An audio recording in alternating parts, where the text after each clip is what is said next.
Both of those left hooks missed slightly for Tyson. But how low he gets to. This is an important learning experience for Mike Tyson. He's going to have to be able to handle a quick Tillis to get to the top of the even. He is right now. And was distracted before he got punched. Again, he lunges in. It gets caught. Here comes 19-year-old Mike Tyson. He wears no robe. He wears no socks with his boxing shoes. And as the youngest heavyweight champion of all time, if he wins the title anytime before May 5, 1988 at 2:15. And Tillis, in his most recent bout with Terrell Biggs on January 25, fought at over 214 pounds. Supplemental point scoring in case of a draw. 3 knockdown rule is in effect. No standing 8 count. The mandatory 8 count is in effect. See Tillis delivering the left jab and following with the right. He is not running away from Tyson, and Tyson goes to work on the body. And that by punching to the body, you can take all that movement away from James Tillis, and that's what Mike Tyson plans to do. You saw Tyson with the left hook splitting Tillis' guard and getting the punch through. Moments ago, as he had Tillis on the 3 weeks ago, who scored the Larry Holmes-Michael Spinks fight in favor of Holmes. That was an excellent right uppercut by Quick Tillis, which is a punch that should be effective against someone who comes in burrowing in like Tyson does.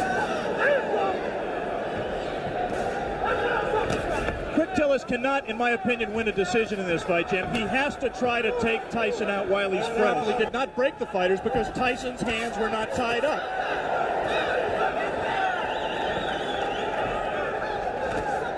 Again, the right uppercut just missed that time by Tillis. Late in round 1, himself too badly, as he has managed to stay away from Tyson's thunderbolts, although he just took a right hand. We'll be back.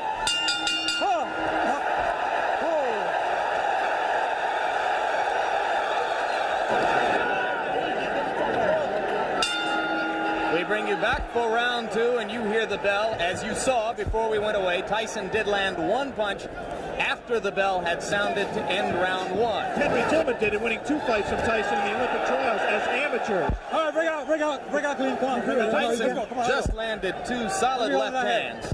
The difference obviously Lost to Tillman in the Olympic trials. Right hand lands flush on the cheek of Quick Tillis, but that was an extended right hand. He was not in close enough to do maximum damage. Extended.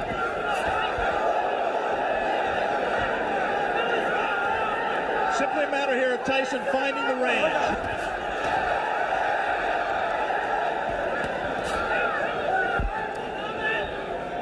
Tyson can be hit.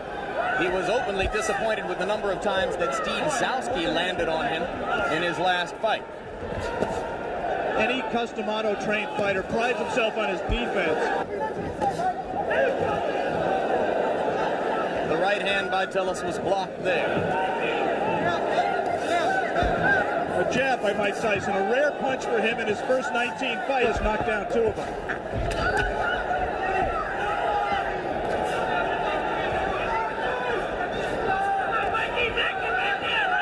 Good head movement by Tyson coming in. But he will wear him down and bring his hands down so he can land punches to the head. He got him with the left guard around the face. And there's a right hand as Tyson continues to land and round 2 ends.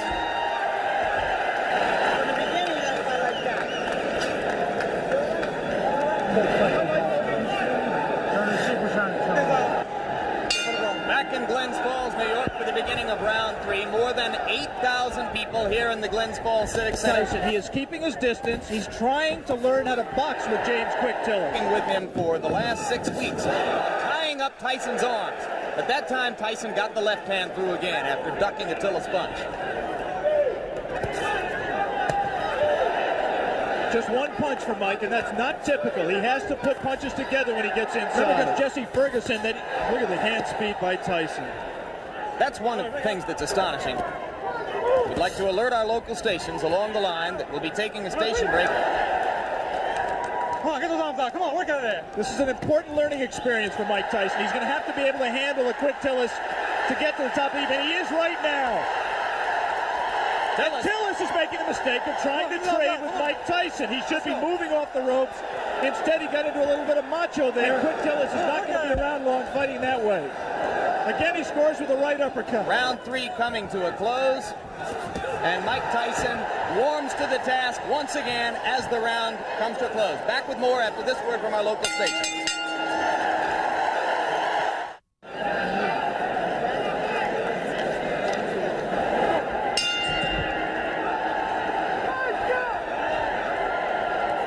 Beginning of round 4, Jim Lampley with Alex and 3 to Mike Tyson. Right hand lands on the point of the chin, but he didn't get all of it. And a good left hook by James Tillis. He also can't lunge in with that left hook. Tillis has to offer in the way of the uppercut and that one left hook which scored. Tyson now appears to be a little less shy about stepping up inside.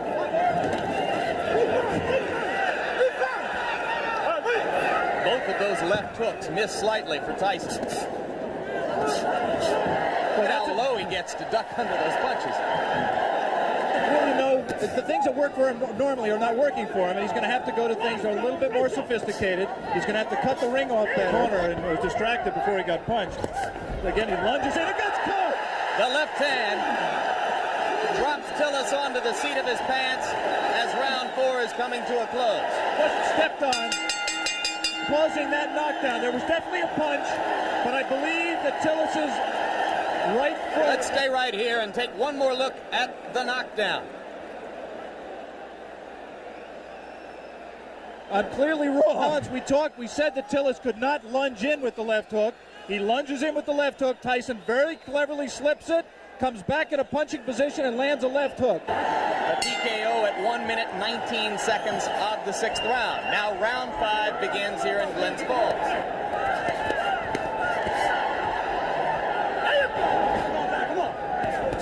Tillis still willing to trade leather with Tyson. I don't think that was a punch. The knockdown punch was a punch that hurt quick Tillis. Right there, there's no reason for Mike not to rip punches to the body. We talked about his ability as a body puncher. He has it. He just isn't using it. To spit, but so far he does not look hurt, as Alex pointed out. Looks rather fresh. Has had a tendency in the past to tire.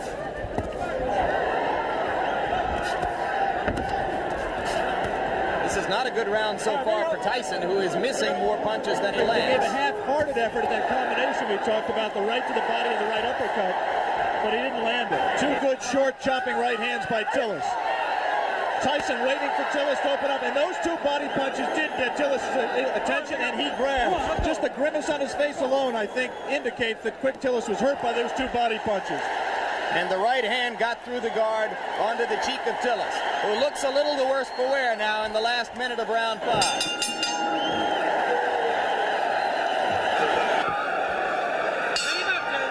We are back for round 6. But Mike Tyson has to throw punches that mean something and throw them in combination. Those are just arm punches. There's nothing on those punches. Just count the number. Now the crowd begins to implore Tyson. Clear that Tillis will last longer than anyone else has, as we have just passed the point. For Tyson,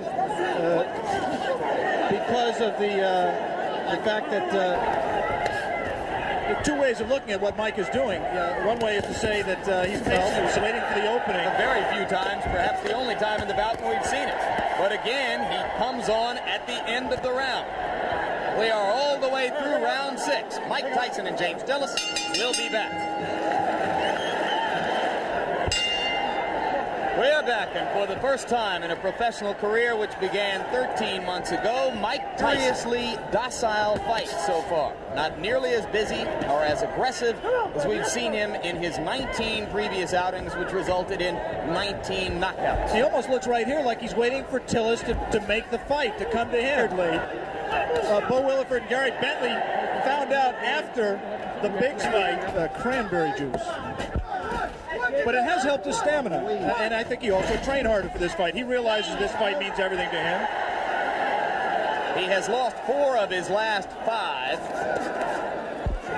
And let's hope where they called him Dark Gable. There's a right hand by Tyson. And the uppercut. Tillis is not noticeably hurt by that punch. But he's cut.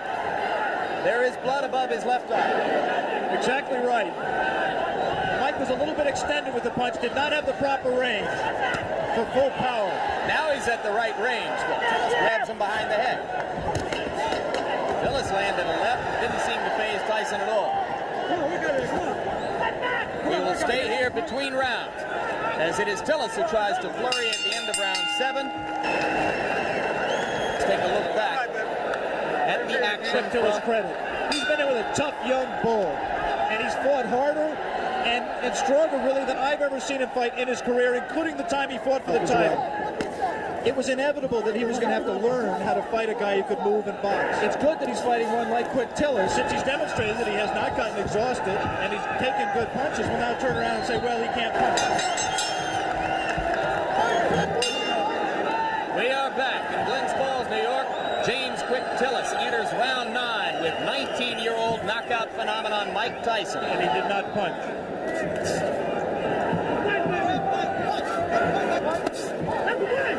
Said we would see. And Henry Tillman recently scored a first-round knockout over Bash Ali in a cruiserweight fight That he can't solve. But secondly, it's also possible that Mike Tyson is interested in how he is going to react to fighting rounds. He's heard all the doubters say he can't go... Han is not busy during the clinches when his hands are free and he has a chance to punch.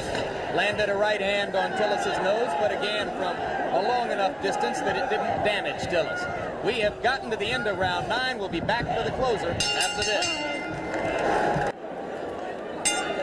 We are back in Glens Falls, New York, round 10. The crowd tries to liven itself up, expecting to see a knockout. Tyson tries to deliver with the right hand and steps in and throws the left. Tillis again ties him up.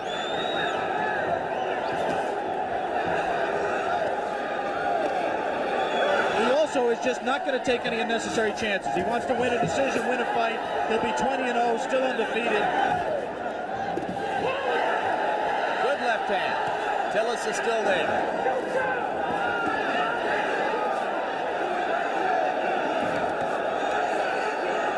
Reacts to this.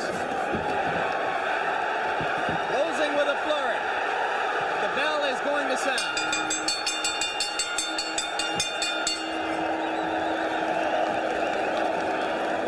Still undefeated, Mike